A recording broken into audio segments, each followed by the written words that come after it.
Well, if you guys are into spray finishing, I'll show you how to quickly set up a temporary spray booth in your shop, and all you need are some of these dust barrier poles, and I'll also share with you some of my favorite equipment for spraying HVLP turbine style. Let's set it up.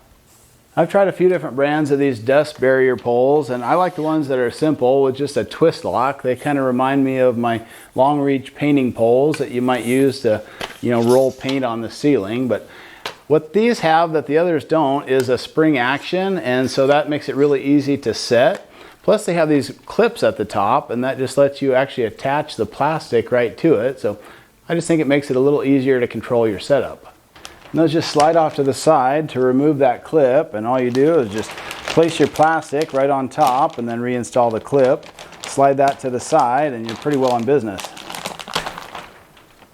You can get them in a 10 or a 12-foot version. I like the 12-foot just because you never know what kind of a ceiling height you're going to encounter. Of course, you have to extend the top part first, otherwise you'll kind of run out of reach. Then you can work on extending the bottom section.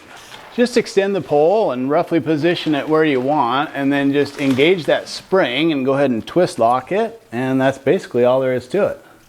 And once I have the top positioned where I want it, I like to reset the bottom of the pole so it's standing on the plastic. Just helps to pin everything in place. Looks good.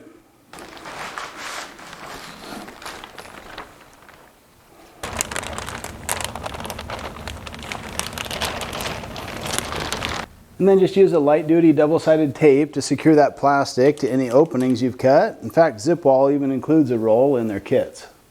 And then as far as the booth opening, you have a couple of zipper options. The standard duty zipper that comes with the kit, or you can opt to go for a heavy duty red zipper, and I think that's what I'll install today. And now you've got a legitimate enclosure that has a zipper on both sides. Nice and convenient.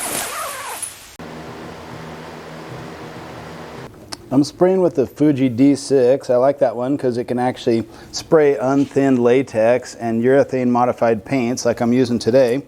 Plus it's got a nice little remote, so you can turn that on and off from a distance, and that's a great feature. But no matter what system I'm spraying with, the things I don't compromise on are the use of a respirator and good ventilation. And I'm pairing that with a T70 gun. Now normally that would have a metal bottom feed cup that looks like that. That's perfectly fine to use, and I do for, lacquer or shellac. But today I'm spraying cabinet paint, and it's a little harder to clean out the gun and the cup. So for that I like this 3M PPS system, disposable liner. And then the lid system has a built-in filter, so that saves me a step of having to screen the paint before it goes in the cup. And I'm just using a water-based primer that I've tinted to start to match the color of the cabinets. So that liner and the lid with filter are disposable, but the actual hard shell outer part and the trim ring here are reusable, so that's kind of nice.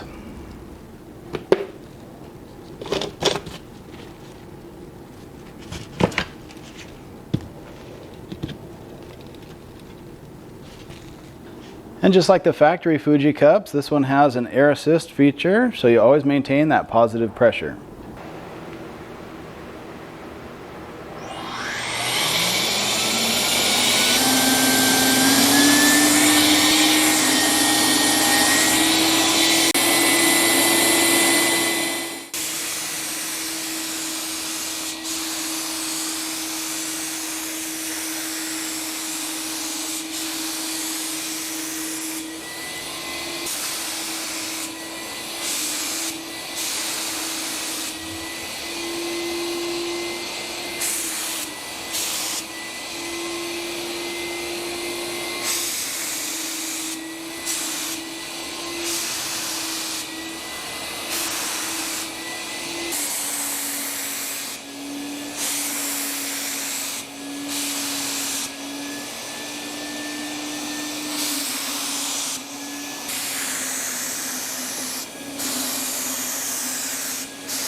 Okay, with the primer step done, I'll close this up and we'll let things dry for a bit. So if you are using the PPS container system, you can recover your paint right away back into a can. Or if you're going to hit it with another coat of the same color, you can just plug that, and it's recommended to store that upside down to prevent the filter from drying up. But I just do one coat of primer, so my next coat is going to be the actual paint finish. And look at, there's not a spot of paint on that cup system. Drop in a new liner, a new filter lid, and you're just ready to go for the next step. Okay, so I did a little scuff sanding and wiped everything back with cheesecloth, and then we're ready for our color coat. If you're interested in this particular color, I'm spraying Sherwin-Williams Emerald, and this is a Roycroft Pewter, color number 2848. It's a nice rich gray color, but I mean, you had me at Roycroft. I'm in. Now spraying with that D6, you don't actually have to thin your paint, but I go ahead and thin it a little bit anyway. As long as it flows through a number 4 Ford cup in a minute or less, I'm usually pretty happy.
So one coat of color on, and that usually takes 2 for a nice looking finish. So once that first color coat is dry, the only thing left to do is sand it with a 600 grit soft sanding sponge, and then we'll be ready for the second and final coat of paint. So the overall schedule is 1 coat of primer and 2 coats of paint. As always, I'll try to overlap my passes about 50% for good even coverage as we finish up the back panel and some of the smaller parts of this project. It's going to be a little drill press cabinet.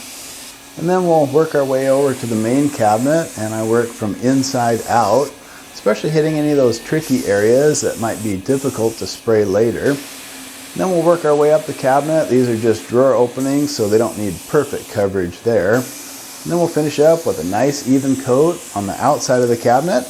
Looking good so far. I just love this system overall, especially that remote control. It just makes it so handy to use. So once again, we take the trim ring off, and we're going to recover our paint now because that was it for us. So you need to just kind of work that filter top off of the liner.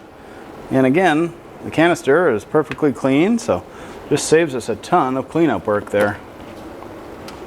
Okay, and once you've saved what you can, the rest just goes in the garbage.